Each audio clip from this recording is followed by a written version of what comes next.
Do you ever feel caught in a never-ending loop, waking up with a heavy heart, facing the same problems and making the same choices, only to end up in the same spot again? It's like life is a broken record, and your role never changes. You might wonder why you keep repeating the same mistakes, falling into the same traps. This feeling isn't new. Centuries ago, Ibn Khaldun observed how civilizations rise and fall, how humans endlessly repeat the same patterns. He believed that human behavior tends to follow a single course. But what if this isn't your destiny? What if there's a way to break free from this endless cycle? As you read this, you might feel something awaken inside you, a realization that this is your experience. This isn't a sign of weakness, it's a moment of awakening. Ibn Khaldun wasn't just a historian, he understood the human soul. He saw that our personal life patterns mirror the rise and fall of civilizations, and he knew that recognizing these patterns is the first step toward freedom. Take a moment to ask yourself, what pattern am I unknowingly repeating? This question will guide you out of the maze of repetition. Let's explore these hidden patterns that shape our lives. Imagine trying to escape a dark forest, only to find yourself back at the same tree. This is what happens when your mind gets caught in unconscious patterns. Ibn Khaldun, in his famous Muqaddimah, discussed human nature, noting that people tend to repeat behaviors, even if they cause pain. He said, "Man is a child of his habits and customs, rather than his nature and temperament." This insight is crucial. You're not just a victim of your nature, you're held captive by your habits, and habits can be changed once you see them. Challenge is that these patterns are often hidden, working behind the scenes, pulling your life strings without your awareness. Consider your romantic relationships. Do you always find yourself drawn to the same type of people, those who stir the same old emotions, fears, and reactions in you? Or perhaps at work, you change jobs and locations, but the same problems, conflicts, and frustrations resurface, leaving you feeling unappreciated.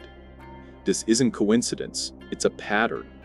Ibn Khaldun understood this by observing civilizations repeat their cycles of rise and fall, from simplicity to power, then luxury, corruption, and decline.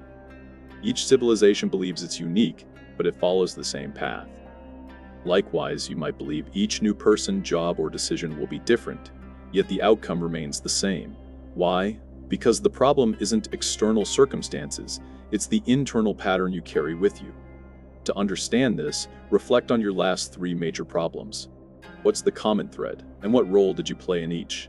This isn't about self-blame, but about understanding, which is the start of liberation. Ibn Khaldun told a story about a man digging for water in the desert. He dug all day but found none, then started a new well elsewhere, moving from spot to spot without ever digging deep enough. We do the same with our problems. We change external factors, locations, and people, but we don't dig deep within ourselves to find the true root. Ibn Khaldun stated, "The apparent conditions hide the inner ones, and the inner is the origin." The pain, chaos, and repetitive patterns you experience are symptoms of something deeper, buried in your consciousness, perhaps for years, perhaps since childhood. It could be an old, unhealed wound, a fear learned in a moment of vulnerability, or a past decision meant to protect you that has become a suffocating constraint. Think about the last time you reacted intensely, with overwhelming anger, destructive fear, or deep sadness. Were your emotions proportionate to the situation, or much larger? If larger, you weren't just reacting to the present, you were reacting to a ghost from the past. A buried memory, an unhealed wound, an old fear reawakened. Ibn Khaldun called this asabiya, the hidden force driving individuals and groups. Your personal asabiya might be rooted in pain, fear, or a need for love, control, or security. This asabiya creates patterns. You're drawn to certain people, make certain decisions, and fall into certain problems. A love addict seeks rejection for familiar pain. An achievement addict seeks impossible tasks for familiar failure. A control addict creates chaos for familiar anxiety. We each have our own addiction to a particular kind of suffering. Ask yourself honestly, what kind of pain do I know well? What suffering do I keep returning to? This is a difficult but crucial question because what you don't face controls you. There's a sacred and painful moment in everyone's life when they truly see themselves for the first time. Not as they wish to be, nor as others perceive them, but as they truly are. This usually follows a shock, a breakdown, when all pretenses crumble. Ibn Khaldun experienced this, witnessing the fall of Granada, seeing a civilization collapse not from external foes, but from internal decay and self-destructive patterns. He grasped a profound truth. History repeats itself not due to similar circumstances, but because human nature remains unchanged. You might be at this moment now. It's painful, but sacred, because it's where real change begins. Ibn Khaldun said, "The vanquished is always inclined to imitate the victor in his badge, dress, creed, and all his conditions and customs." In your personal life, you've been vanquished by your old patterns, endlessly imitating them, even if they harmed you. But now, you have a choice. Stop being defeated by your past and become victorious in your present. This shift isn't just mental, it's in every fiber of your being, every breath, every glance you give yourself. Imagine looking in a mirror, not at your face, but at your soul. What do you see? What patterns control you? What hidden strings pull your puppet? This isn't judgment, but compassion. For true compassion starts with honesty, and honesty with oneself is the hardest. Ibn Khaldun knew this, writing, "The truth is that man does not know himself except by confronting the bitter truth." Take a deep breath, close your eyes, and truthfully tell yourself, "I am ready to see the truth, no matter how painful, because I deserve a better life than this endless repetition." This isn't just an exercise, it's a pact with yourself, a pact of liberation. As you stand at the threshold of this awakening, remember, you are not alone in this fight. Every great historical figure has been here. Ibn Khaldun, seeing civilizations fall, could have despaired, but he chose to understand, analyze, and reveal patterns to free humanity from their grip. You, too, are at this crossroads. Continue in the loop or break free and begin a new life. Ibn Khaldun's words, "Indeed, God will not change the condition of a people until they change what is in themselves," are not just religious, they are a universal law. True revival begins in your soul, with your decision, in this moment. Make a promise to yourself to be honest, courageous, and willing to leave the familiar for the unknown healing. This won't be easy. You'll face internal resistance from your old mind, which fears change. You'll want to revert to old patterns, however harmful, because they're familiar. But remember, each time you choose awareness over oblivion, truth over illusion, and courage over fear, you help break an ancient chain of suffering. Not just your own, but that of your children, loved ones, and everyone your life touches. You're not just an individual seeking healing, you're part of a human renaissance, a collective awakening, a silent revolution against old patterns of pain. When someone decides to break an old pattern, they're not just breaking a habit, they're breaking an entire identity. They're dismantling a long-held self-story, a persona others know, and years of ingrained expectations. Ibn Khaldun understood this in the shift from nomadic life to civilization. Not just a lifestyle change, but a radical transformation of identity and consciousness. You stand at this same precipice, transforming from victim to creator, from repeater to innovator, from being bound by the past to being free in the present. But Ibn Khaldun warned that it's hardest for humans to leave what they're used to, even if it's harmful. Why? Because the mind craves the familiar, even painful familiarity. The familiar offers the illusion of safety, control, and knowledge, while the unknown sparks fear.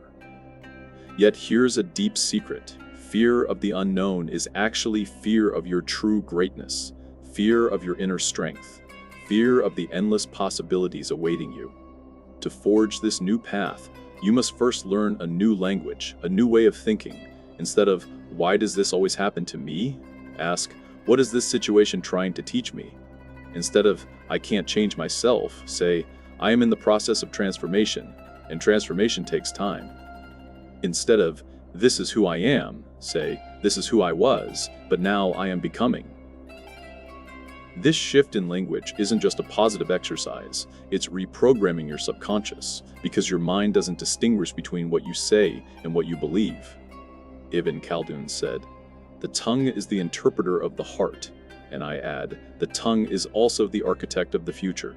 Each evening before bed, review your day. Don't focus on what happened, but how you reacted to it. 2. What old patterns surfaced? When did you choose awareness? What small steps did you take towards your new self? Write down your thoughts, feelings, and discoveries. Writing transforms inner chaos into clarity, vague pain into specific understanding. Ibn Khaldun wrote his Muqaddimah not just for history, but to understand himself and his era. Similarly, by writing your story, you become the historian of your soul, the philosopher of your experience. The new path isn't built in one giant leap, but through thousands of small, conscious steps. When you start breaking an old pattern, don't expect it to go quietly. Your subconscious will fight back fiercely. You might suddenly doubt everything: your ability, your vision, your right to change. A voice in your head might say, "Who are you to think you can be different?" Ibn Khaldun called this the resistance of the old Asabiyya. Just as old factions rebel when a tribe tries to change, your soul, a tribe of thoughts, emotions, memories, and habits, will see its old elements revolt when you try to change its leadership. Ibn Khaldun said that winning the internal battle is harder than any external one. You'll have days of darkness, doubt every step, and even long for the old pain because it was familiar. This is normal. It's part of the journey. In these moments, remember that resistance means you're moving in the right direction. If you were on the old path, you'd feel no resistance. The pain you feel now isn't a sign of error, but of growth, like muscle soreness after a workout. This is the pain of building, not destroying. Ibn Khaldun, in exile, wrote that the greatest discoveries happen in the darkest times when the soul is stripped of illusion. In your dark moments, you'll discover an unknown strength within you, realizing you are stronger, deeper, and wiser than you thought. But don't go through this alone. Find a companion, a friend who understands your journey, a spiritual guide, an inspiring book, or even a diary for your thoughts. When resistance arises, instead of fighting it, embrace it. Tell it, "I see you, I understand you, thank you for trying to protect me, but I'm choosing a different path." Accepting resistance, rather than battling it, turns it from foe to ally, because resistance is essentially fear, and fear needs love, not war. Ibn Khaldun understood this when he said, "Compassion for oneself is the beginning of true wisdom." Be compassionate with yourself on this journey, for true change arises from love, not harshness. There's a hidden cosmic law Ibn Khaldun grasped. While observing history's cycles, every collapse contains the seed of a new renaissance. This applies to souls as much as to civilizations. Your past breakdown, pain, and chaos were all preparing you for this moment, the moment of new birth. But birth is a gradual process, not an overnight event. It has stages, each with its own wisdom and challenges. First, conscious deconstruction. You deliberately begin to dismantle the old structure. You ask yourself, what no longer serves me? What beliefs must I shed? What habits need changing? Ibn Khaldun said, "The new cannot be built upon the ruins of the old. The ground must first be purified." Second, the sacred void. This is the hardest stage. You feel like you're in nothingness, having left the old but not yet reached the new, suspended in midair. This void is terrifying but necessary. It's the space where the new is born, like fallow land resting before new planting. You'll feel confused, lonely, and doubtful. This is normal. Third, the first light. You start seeing signs of change. A new energy emerges. You see things differently. You make choices you never would have before. These signs are subtle at first. Perhaps you react to a difficult situation with unexpected calmness, choose to stay home instead of draining your energy, or say no to a request you always said yes to. Don't underestimate these small steps. Ibn Khaldun noted, "Great things begin with small particles, and renaissances begin with individual decisions." Fourth, conscious construction. You deliberately build your new self. You choose your values, habits, and way of thinking. You no longer live on autopilot, but with conscious intention. This stage demands patience and perseverance, as building is slower than destroying. But each day you take a small step towards the new you, creating a miracle. Which stage are you in now? Don't judge yourself. Simply respect your current phase. Each stage offers a gift, a lesson. Ibn Khaldun advised, The wise person is one who knows their time and moves according to the rhythm of life, not against it. Healing isn't linear, its ascending spirals ebb and flow. Trust the process. As you navigate these stages of transformation, you'll reach a pivotal moment. You'll realize the power you sought externally has been within you all along. Ibn Khaldun discovered this by understanding that civilizations collapse, not just from external factors, but from losing their internal asabaya, the spiritual force that binds society. Similarly, your internal collapse happened because you lost touch with your true power, your spiritual, creative, and intuitive strength. True power isn't about control, it's about surrendering to inner wisdom. It's not about conflict, it's about harmony with life's rhythm. It's not about achievement, it's about being. Ibn Khaldun said, true power is not in conquering adversaries, but in transforming them into allies. Your greatest adversary was your old self. Now, instead of fighting it, you've befriended it. Instead of denying it, you've learned from it. Instead of shaming it, you've thanked it for the lessons. This shift in your self-relationship changes everything. How you see life, interact with others, even how you breathe. You now grasp that everything that happened, all the pain, mistakes, and chaos, led you to this moment of awakening, awareness, and liberation. This isn't glorifying pain, but understanding its wisdom. It's not thanking those who harmed you, but thanking the strength that grew from the challenges.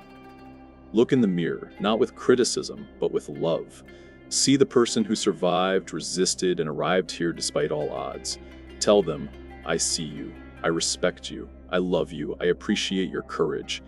This isn't arrogance, it's recognizing truth, for reaching this level of awareness demands immense courage. Ibn Khaldun stated, the greatest victories are those that happen in silence, in the depths of the soul, where no one sees them but God. You are now embodying this victory in your words, actions, and presence. You emanate a different light, a different energy. People will notice even if they can't pinpoint it. They'll feel a strange comfort, an unexplainable peace in your presence. This is because you are at peace with yourself, and a person at peace with themselves becomes a source of peace for others. This is the true legacy of transformation, to become a light for the world simply by being authentically yourself. This journey concludes, yet it is truly the beginning of a greater one, your new life. You now carry this awareness, and with it, the responsibility to be a living example of transformation's possibility, a guide showing others that freedom from painful patterns is attainable. Remember, this doesn't mean your path will be free of challenges. They will persist, but your relationship with them has fundamentally changed. You no longer see them as punishment or injustice, but as opportunities for growth, invitations to evolve. Ibn Khaldun said, the true believer is not one who does not face storms, but one who has learned how to dance with the winds. Here are the final directives for a liberated soul. First, never forget where you came from. Remember old pain not to torment yourself, but to appreciate current blessings. Let the memory of darkness make your light shine brighter. Second, be patient with those still caught in old patterns. Don't try to force their salvation. Simply be a living example and let your light speak. Transformation is inspired, not imposed. Third, keep learning. Awareness is a journey, not a destination. Each day, you'll uncover a new layer of yourself, a new pattern needing liberation, a new wisdom waiting to be revealed. Fourth, thank your entire journey. Thank the pain that taught you, the mistakes that guided you, and the people who hurt you, for they revealed your strength. Fifth, spread the light. Share your story with those who need it, but don't just recount what you did. Be what you have become. Authentic presence is more powerful than any words. Finally, remember Ibn Khaldun's words, true civilization is of the soul, and true renaissance is of consciousness. You are now part of this renaissance, a silent movement of awakened souls changing the world by their very being before their actions. Carry this honor with humility and live this responsibility with love, for you were not liberated to live for yourself alone, but to be a light for the world. And as you walk this path, recall what we explored in our previous reflection on Ibn Sina, that even the body's aches and symptoms are not enemies, but messengers, urging us to listen to the deeper whispers of the soul. Together, these teachings form a single truth, that liberation, whether of body, mind, or spirit, begins with listening, understanding, and transforming from within. Go in peace, spiritual warrior. Go in light.